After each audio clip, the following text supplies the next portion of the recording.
অবশেষে ৩৪৭ দিন পর আবারও ওয়ানডে ক্রিকেটে পরাজয়ের স্বাদ বরণ করল অস্ট্রেলিয়া ক্রিকেট দল। অস্ট্রেলিয়া ক্রিকেট দলের এই জয়যাত্রা শুরু হয়েছিল সর্বশেষ ওয়ানডে বিশ্বকাপে। ভারতে অনুষ্ঠিত ২০২৩ সালের বিশ্বকাপে নিজেদের প্রথম ২ ম্যাচেই পরাজিত হয়েছিল অস্ট্রেলিয়া। পরবর্তীতে টানা ৯ ম্যাচে জয়ী হয়ে ষষ্ঠবারের মতো ওয়ানডে বিশ্বকাপ শিরোপা নিজেদের করে নিয়েছিল এবং ওয়ানডে বিশ্বকাপ চ্যাম্পিয়ন হওয়ার পরেও তাদের সেই জয়যাত্রা অব্যাহত ছিল। পরবর্তীতে আরও ৬টি ম্যাচে তারা জয়ী হয়, যে কারণে টানা ১৪টি ম্যাচেই তারা জয়ী হয়েছিল, যেটি এখন পর্যন্ত ওয়ানডে ক্রিকেট ইতিহাসে দ্বিতীয় সর্বোচ্চ টানা জয়ের রেকর্ড। অবশ্য সর্বোচ্চ সংখ্যক টানা জয়ের রেকর্ডটিও কিন্তু অস্ট্রেলিয়ার দখলেই ছিল, কারণ ২০০৩ সালে তারা টানা ২১টি ম্যাচে জয়ী হয়েছিল, যে কারণে অস্ট্রেলিয়ার সামনে সুযোগ ছিল নিজেদের গড়া সেই রেকর্ডটি নিজেরাই ভাঙার, কিন্তু সেই রেকর্ডটি তারা আর ভাঙতে পারল না। ইংল্যান্ডের বিপক্ষে ৫ ম্যাচের ওয়ানডে সিরিজের তৃতীয় ম্যাচে এসে পরাজয়ের স্বাদ বরণ করল।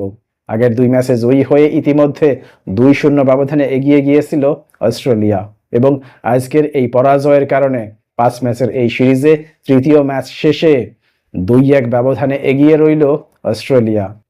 অন্যদিকে ইংল্যান্ডের এই জয়ে ব্যাট হাতে দুর্দান্ত পারফরমেন্স করলেন ভারপ্রাপ্ত অধিনায়ক হ্যারি ব্রুক। আজকে হ্যারি ব্রুক ওয়ানডে ক্রিকেট ক্যারিয়ারে নিজের প্রথম শতকের দেখা পেলেন এবং এই শতক করার মধ্য দিয়ে তিনি ইংল্যান্ডের হয়ে অনবদ্য এক রেকর্ড নিজের করে নিলেন। ইংল্যান্ডের হয়ে তিনি সর্বকনিষ্ঠ অধিনায়ক হিসেবে ওয়ানডে ক্রিকেটে সেঞ্চুরি করার গৌরব অর্জন করলেন।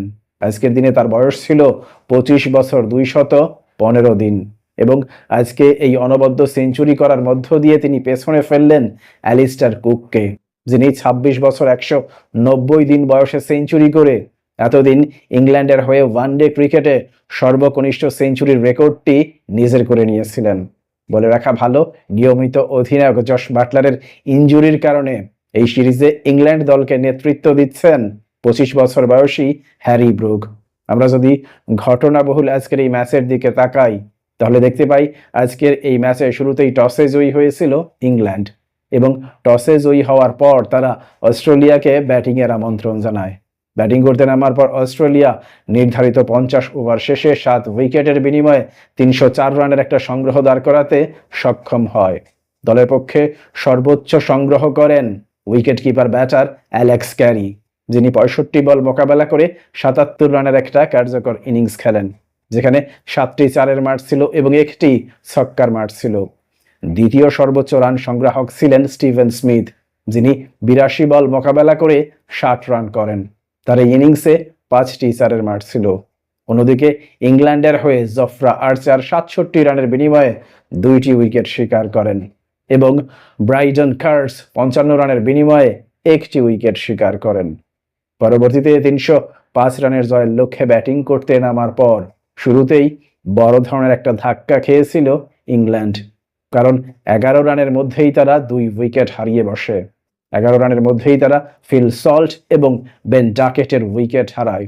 যদিও পরবর্তী সময়ে উইল জ্যাক্স এবং হ্যারি ব্রুক ১৪৮ বল মোকাবেলা করে ১৫৬ রানের একটা কার্যকর পার্টনারশিপ গড়ে তোলেন এবং উইল জ্যাক্স আউট হয়ে যাওয়ার পরেও হ্যারি ব্রুক জেমি স্মিথ এবং লিভিংস্টোনকে নিয়ে আরও ২টো কার্যকর পার্টনারশিপ গড়ে তোলেন এবং একটার সময় ইংল্যান্ডের সংগ্রহ দাঁড়ায় ৩৭.৪ ওভারে ৪ উইকেটের বিনিময়ে ২৫৪। এই যখন অবস্থা, ঠিক তখন মুষলধারে বৃষ্টি শুরু হয়। পরবর্তীতে বৃষ্টির কারণে আর খেলা মাঠে গড়ায়নি, যে কারণে ডিএলএস মেথডে শেষ পর্যন্ত ইংল্যান্ড ৪৬ রানে জয়ী হয়। আজকের এই জয়ে ইংল্যান্ডের হয়ে দুর্দান্ত ব্যাটিং করেন ভারপ্রাপ্ত অধিনায়ক হ্যারি ব্রুক, যিনি ৯৪ বল মোকাবেলা করে ১১০ রানে শেষ পর্যন্ত অপরাজিত ছিলেন। তার এই ইনিংসে ১৩টি চারের মার ছিল এবং ২টি ছক্কার মার ছিল। এর বাইরে উইল জ্যাক্স ৮২ বল মোকাবেলা করে ৮৪ রানের একটা কার্যকর ইনিংস খেলেন, যে ইনিংসে ৯টি চারের মার ছিল এবং ১টি ছক্কার মার ছিল। অন্যদিকে অস্ট্রেলিয়ার হয়ে আজকে মিচেল স্টার্ক এবং ক্যামেরুন গ্রিন প্রত্যেকেই ২টি করে উইকেট শিকার করেন। প্রিয় দর্শক, আজকে যেভাবে টানা ১৪ ম্যাচ পর নতুন করে পরাজয়ের স্বাদ পেল অস্ট্রেলিয়া, কিংবা প্রথম 2 ম্যাচে পরাজিত হওয়ার পর যেভাবে জয়ের মধ্য দিয়ে জয়ের ধারায় ফিরে আসলো ইংল্যান্ড, ঘটনাবহুল এই ম্যাচ নিয়ে আপনার কোনো মন্তব্য কিংবা মতামত থাকলে অবশ্যই তা কমেন্ট বক্সে লিখে জানান। ভালো থাকবেন সবাই।